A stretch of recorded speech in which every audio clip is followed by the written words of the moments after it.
Good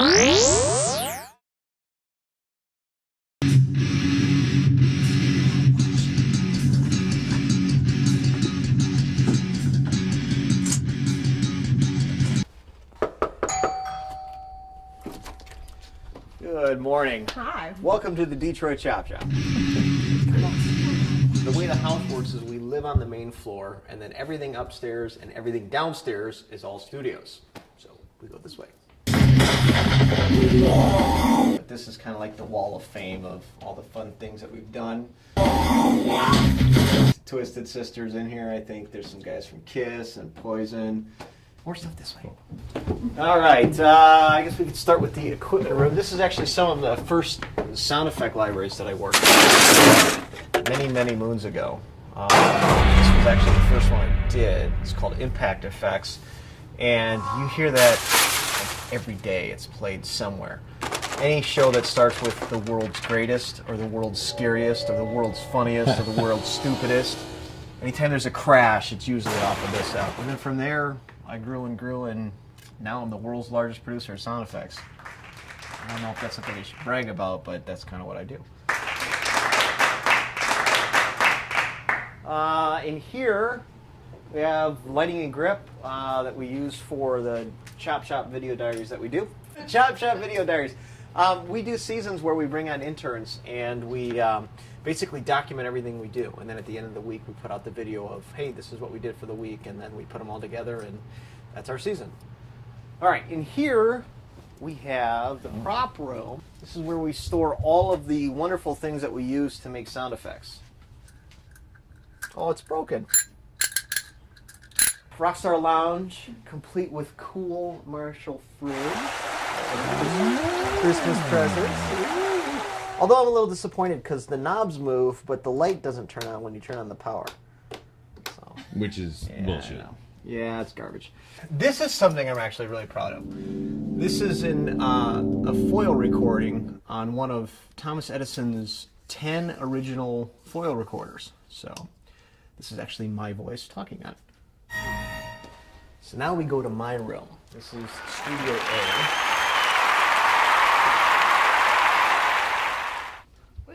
Yeah. So this is pretty much where I work. 5-to-1 setup as well as stereo, and I do all of my design work in here, all of my Facebooking in here. Yeah, basically all my mastering. Every sound I've created, at least in the last 12 or 13 years, has been mastered in this room.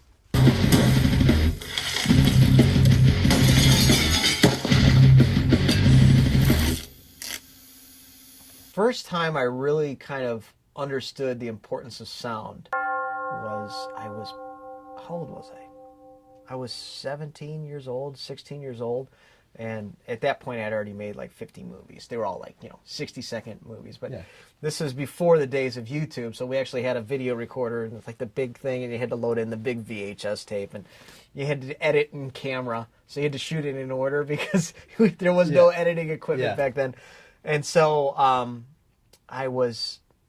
we shot a film. It was an Indiana Jones movie, and we were like running through the woods and all that kind of nonsense. And then so we knew enough. I didn't know anything about the filmmaking process. I just knew enough about making my own movies that I need sound to this.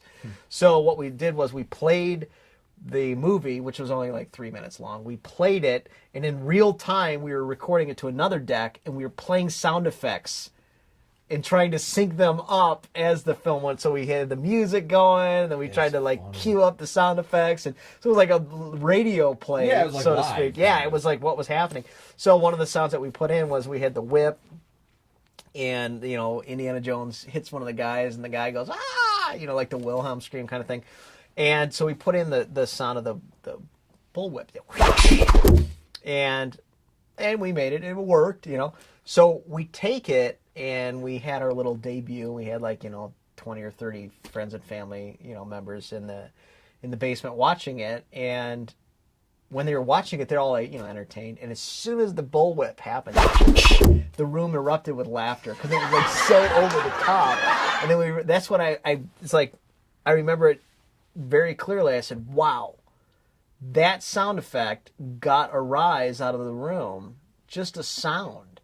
And so for me, that was the moment of enlightenment where it's like, okay, this makes a difference. I'm also trying to record things differently. I've always recorded things a specific way, or maybe I've gotten in the habit of doing it that way.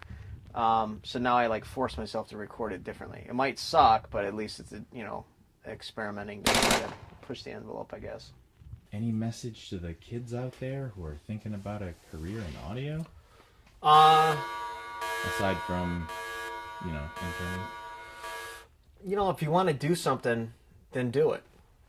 That's just the bottom line.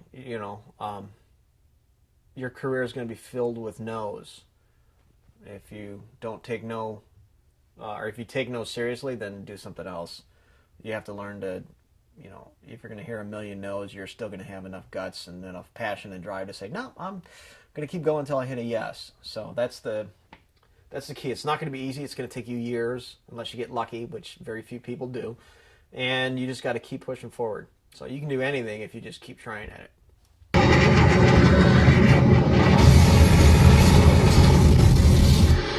Again, to remain calm and wait for further instructions from authorities.